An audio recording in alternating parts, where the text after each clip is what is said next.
Live for the Alliance of Families for Justice.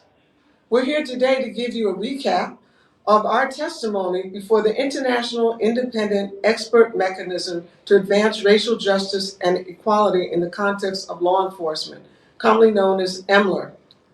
We did this testimony this morning before the EMLER body. EMLER is visiting the United States from April 24th to May 5th. During their mission, the expert mechanism will travel to different cities around the country to meet with national stakeholders, including government officials, law enforcement authorities, civil society organizations, United Nations representatives, academics, lawyers, survivors of police violence, and families of victims. This morning, 4 members of Alliance of Families for Justice shared their lived experience. They were Tyrrell Muhammad, Aqirah Stanley, Iisha Stevens-Hamilton, and Lonnie Lewis Jr. We're going to give you a short recap now of what the experts heard from us this morning. And we'll start with Tyrrell. Tyrrell, would you give your full name for the audience, please? Tyrrell Muhammad. And what is your personal connection to the criminal justice system? Formerly incarcerated. How many years were you incarcerated, sir? 27 years. Did you serve that time in New York? All in New York State. Please tell our Facebook Live audience what some of the highlights were from your testimony this morning. Well, one of the highlights and takeaways that I wanted to reinforce was the nature of incarceration in New York State, the level of racism. That every facility that you go to, from Rikers Island to Dannemora, the population is 85% Black and Latino, 15% Latino, less than 1% white. You have Native Americans now coming in, along with different nationalities from across seas, Albanians, Russians. So again, the majority of the population is predominantly Black and Latino, and I wanted that to be hit home because even today, mine was like over 30 years ago. From 1979 to right now, the conditions has not changed. You might have Blacks and Latinos working there, but the predominantly of the staff is still white because it's placed in rural areas in upstate New York where few Blacks live at. This has to be highlighted and let the broader audience know that prisons are placed in rural, obscure areas purposely so that you can't see what's going on. You also shared with the audience this morning some of the brutality that you witnessed and that you personally experienced. Could you recap that for our audience now, please? Yeah, I highlighted and testified that of my assaults in Elmira, Attica, and how both assaults were nonviolent as far as disciplinary. One, I had got assaulted because I missed the count. The second one, I had participated in a work stoppage in a facility in Attica. Both times, no violent incident, but I was beaten. I was attacked violently. Following your beatings, what was done? After every assault, I was placed in solitary confinement. 6 months, a year, and once there, that's a merry-go-round in itself. What has been the long-term psychological impact of your 27 years of incarceration on you? Many people have some physical signs that people can see of trauma. Mine you can't see because I can't sleep. I sleep 4 to 5 hours a night, 7 days a week. There's days like most people on a Saturday, I want to stay in bed to 10 to 12. Physically, my body won't allow me to do it at all. Thank you. Muhammad, thanks again for sharing. I'm going to turn to you, Aqirah. You testified this morning as well and shared some of your lived experience. Please give your full name for our listeners. Sure. Aqirah Stanley. What's your personal experience or connection to the criminal justice system, Aqirah? So I am formerly incarcerated. I also have a loved one who's incarcerated. So the father of 2 of my children is currently incarcerated, serving a very long sentence with life on the back of that. So my children, I am a single parent of children with a currently incarcerated father. During your testimony this morning, what are some of the highlights that you want to make sure that the EMLER experts understood about your incarceration experience? The highlights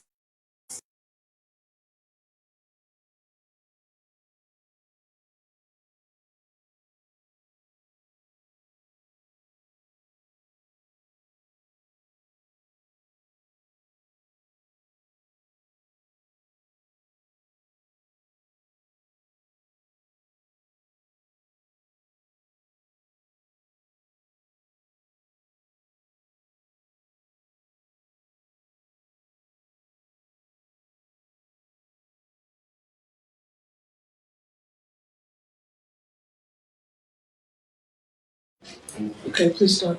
I'm sorry. I'm gonna start over. I'm not sure where my voice may have been lost, but I think it's important for the UN body to have known that there are pregnant women currently incarcerated. Pregnant women are being sentenced. The treatment of pregnant women is important to highlight. I was pregnant while incarcerated. I had my son in prison. I think it's also important to highlight the conditions that pregnant women are kept in, as well as the conditions that pregnant women are forced to endure during labor. And it's also important that I highlighted the fact that women are under constant attack by officers sexually, sexual harassment. Also, the access to medical care is not enough for women who are incarcerated, and that was my personal experience. Thank you, Aqirah. We're going to turn to you now, Iisha. What is your personal connection to the criminal justice system? My personal connection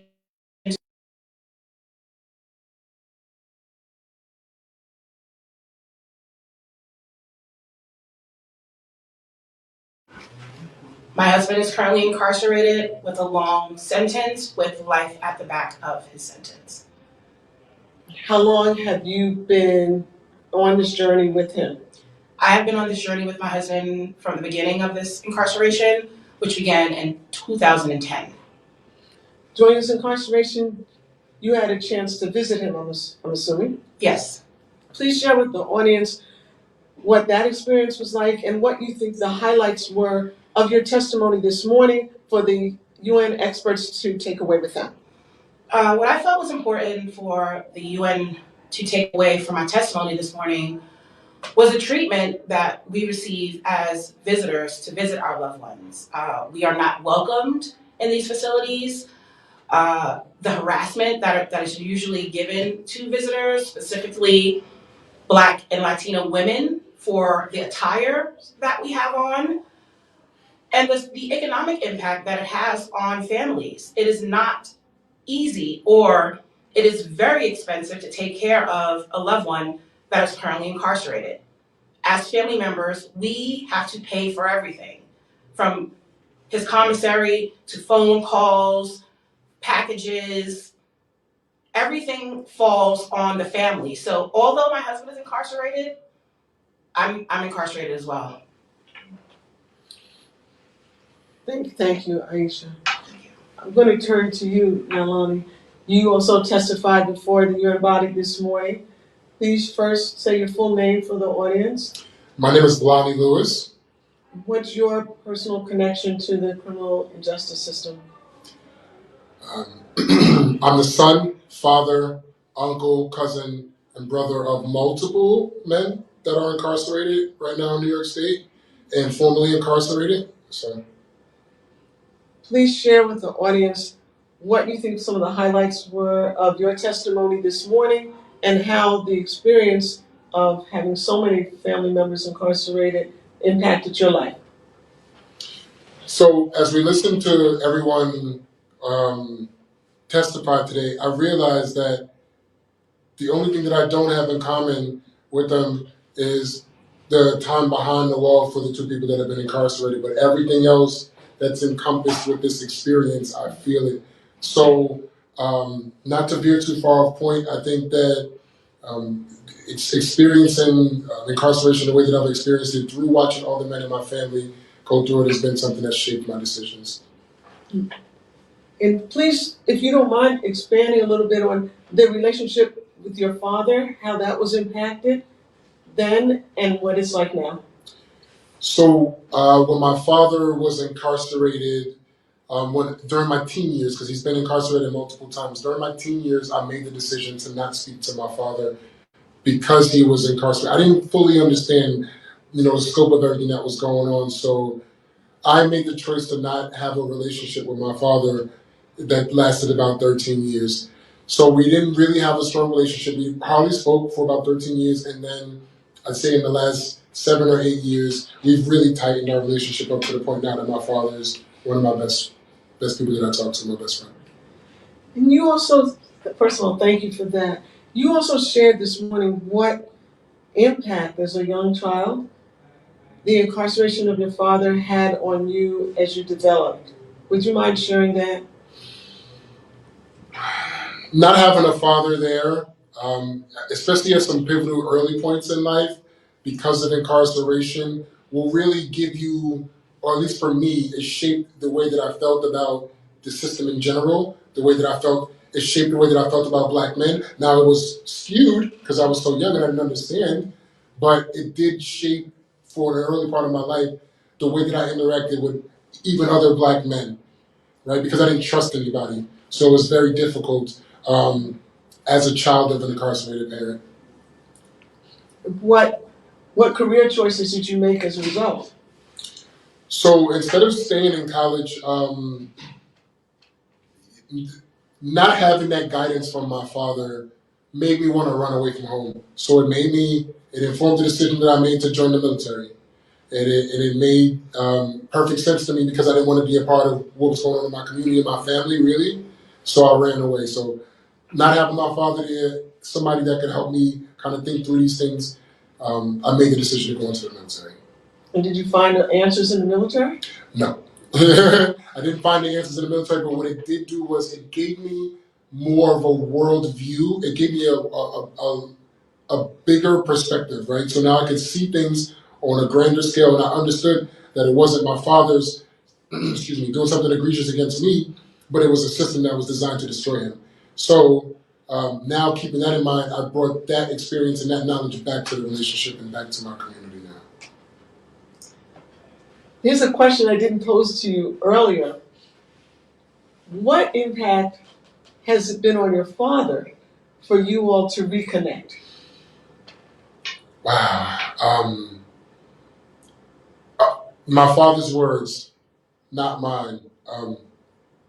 He wishes that we had the relationship that we have now. He wishes that we had that when I was younger, because he feels like he would have been able to help me navigate through some decisions that I made, and also to be there to kind of wrangle his sons, because I had 2 brothers that are incarcerated.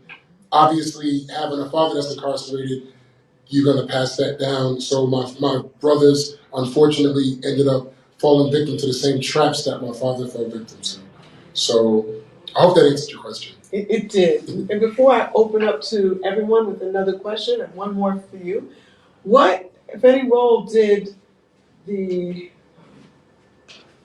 rampant use of drugs and drug addiction throughout our communities have on the many men in your family who've been incarcerated? So most of the men in my family that have been incarcerated have been incarcerated over possession of very small amounts of drugs, right? So this was more personal use stuff than it was trying to be a drug dealer, right? So these people needed help, with the addiction, not to be criminalized. So the system has criminalized people that have had health issues, and traditionally our community suffers the most from that. And we look now at the current day, and we see that so much resources being pushed into the fentanyl pandemic and all these other drug pandemics that we have, or overdoses or whatever. And it's different for our community. So to not be so long-winded, our people were addicted to drugs, they were criminalized and sent to prison. Other people were addicted to drugs, they were not criminalized and they were given help. Thank you, Lonnie. So, a couple more questions before we lose our audience. And it's an open question for each of you.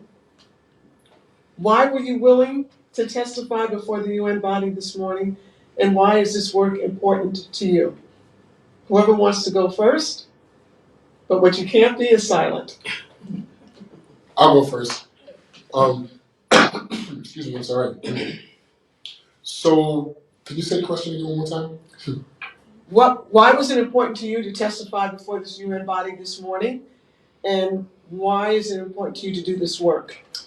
It was important for me to testify because my story is not unique, right? I'm one of many millions of Black babies across this country that have a very similar story.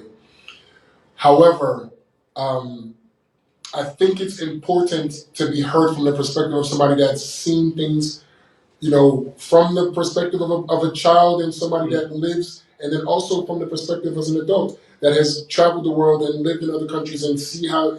So for me to now bring all of that experience to this body that we spoke to today and to bring it to this work makes me feel more rounded, and it makes me feel like I can contribute more to the work and to the fight. Who would like to go next? I can go next. Do you mind repeating the question just one more time? Why was it important to you to testify before this UN body this morning?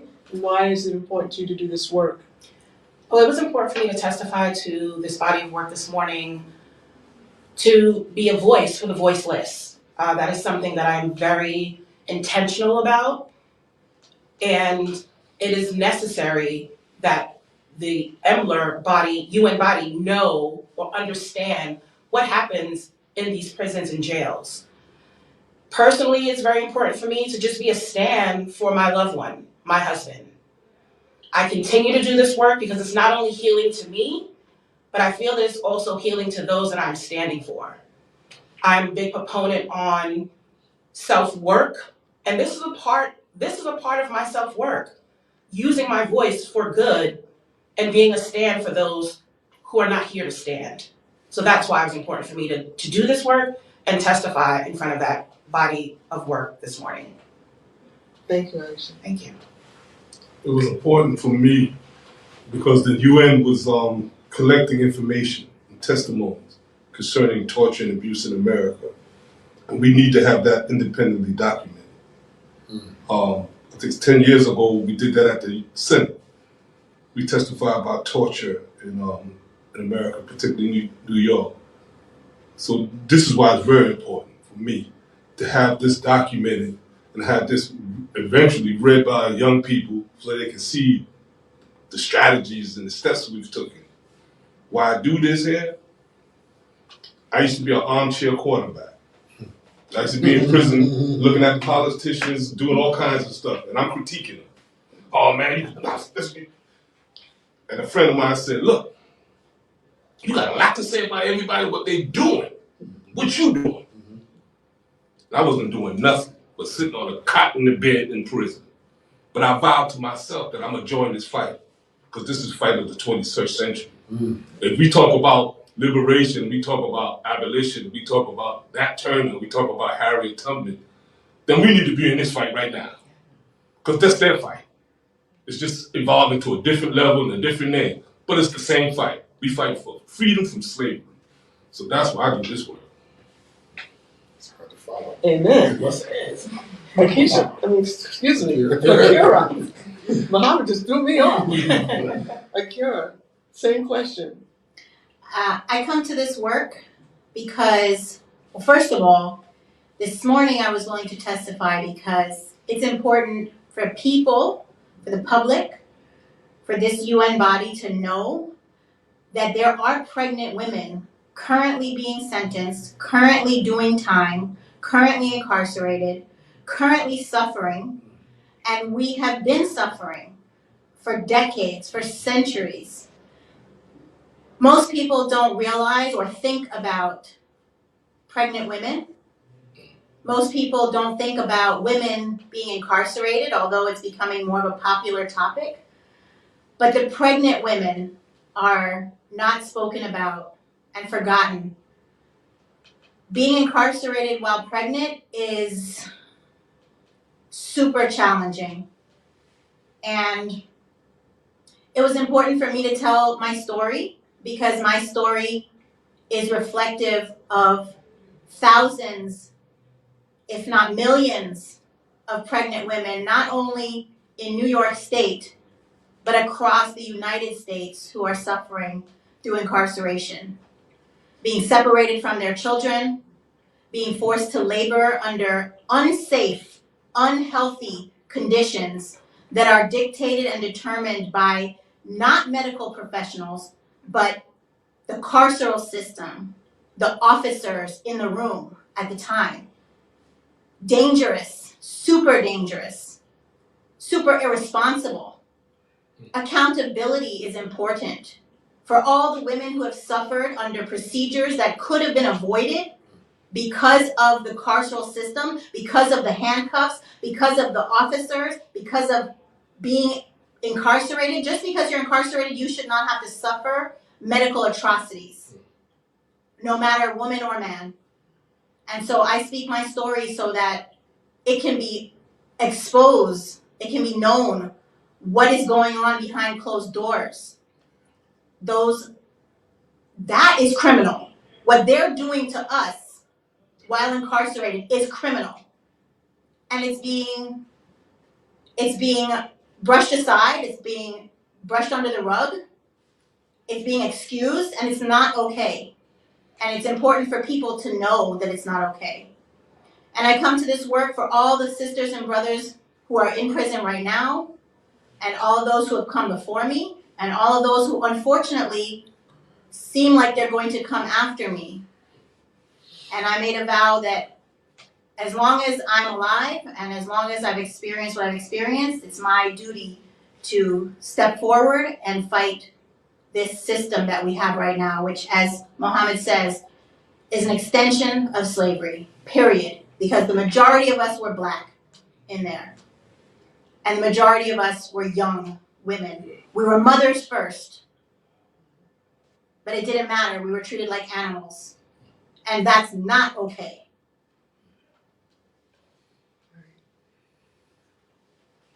So in closing, each of you have endured some very tough emotional and psychological, and in some instances physical, indignities and abuses.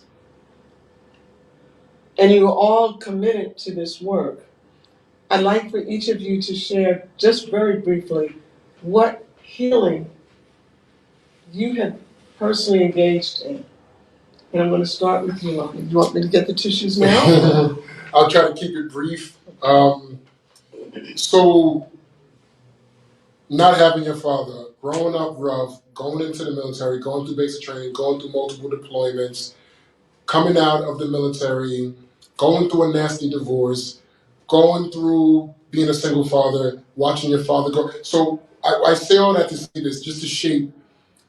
PTSD is something that has been a part of my life since before I even knew what it was. Trauma is something, anxiety is something that's been a part of my life since before I knew what it was. I am not, from the time I'm 6 years old up until the time that I am 37, I've dealt with anxiety on a level that was uncontrollable. When I met Soffiyah Elijah in AFJ and started coming to some of these things at AFJ, it opened me up to more tools to be able to heal, to not only heal myself, to then help my family start healing, and then to eventually help heal my community.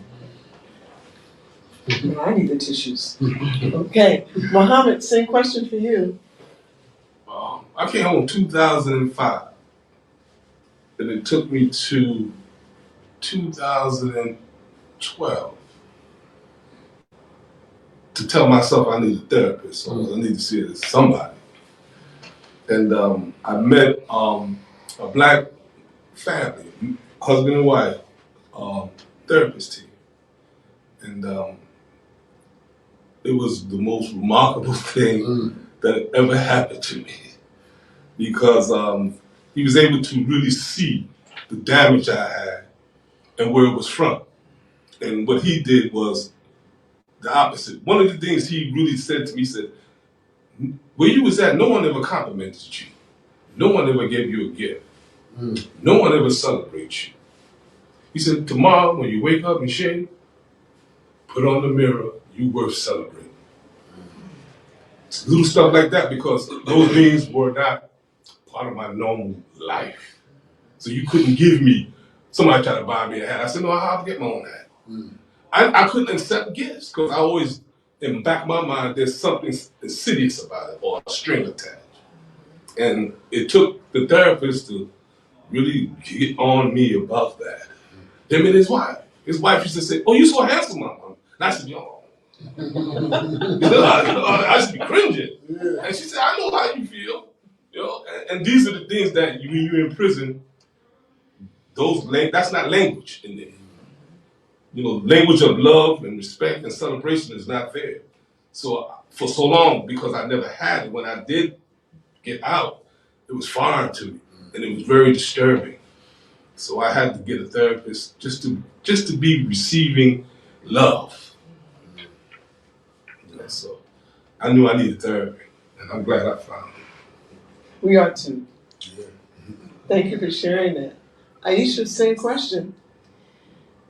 As I sat here and listened to Muhammad share his reasons of like what he's done to help heal, I can certainly relate to that because therapy is definitely an important part of my personal life. But as of late, what has been sustaining me in this work and just in this journey period has been the idea of circles, circle work, counsel work, however you want to frame it. That work has been tremendous for me because it has allowed me to find my voice in those spaces and release certain stigmas and things that bring me shame into the world. Circles is very healing to me, and I'm very grateful for all the spaces that I've not only been able to be in as a circle participant, but now being a circle facilitator, trying to also foster healing within various communities. I also know the power of movement. You know, growing up, I didn't talk good to myself. You know, when he talked about, turning away, that was me. You know, I grew up with all types of insecurities. And then, of course, having a husband that's incarcerated, that's another stigma that's attached to you. So I had to learn how to speak life into myself. And I do that with wonderful affirmations. And I'm very grateful to a family member who put me in line with a wonderful personal development group that then opened my mind to other things, something in specific, particularly that I am now an Intensati leader. And what an Intensati leader is basically I am a leader teaching spiritual fitness. And you would think like fitness, no, I'm not a fitness guru, but what I am is someone that is intentional about my own personal healing and wanting to give that healing to others. And the purpose of Intensati is movement, mantra, and meditation. And those are three things that I truly, truly live by. And the affirmations are so powerful that I literally have it posted up in my board as a reminder to myself every day that these 4 affirmations are who I want to embody. And they are, I am powerful beyond measure. I am stronger than I think. I am braver than I seem. And I am blessed with all I need. So that's how I've been doing my own healing in this work. And I'm very grateful for all of my angels that have opened up my mind to this journey of Intensati, circles, and Miss Sophia. I'm very grateful to just be a part of this journey. Well, thank you. Aqirah? I would say that first I have to be grateful for my own inner spirit and my own inner strength, because although I walked through some terrible experiences, I was able to see the fact that this was impacting me.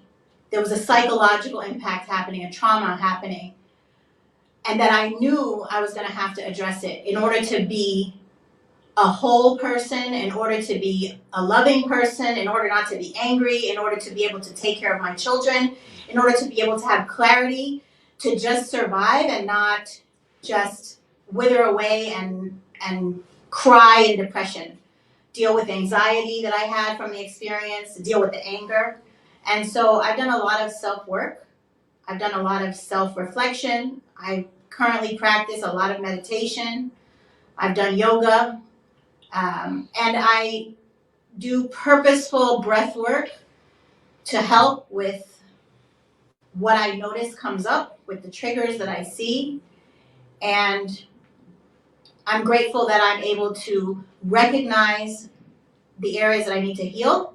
And I'm grateful for my strength and my spirit, because it will not be broken, and it was not broken. I just needed to take some time to refine myself, reground myself, pull myself together, get the strength, turn the pain into power, and stand up so that I can fight for what's right. Thank you. We're going to thank our audience because I think we're just about at the 30-minute mark.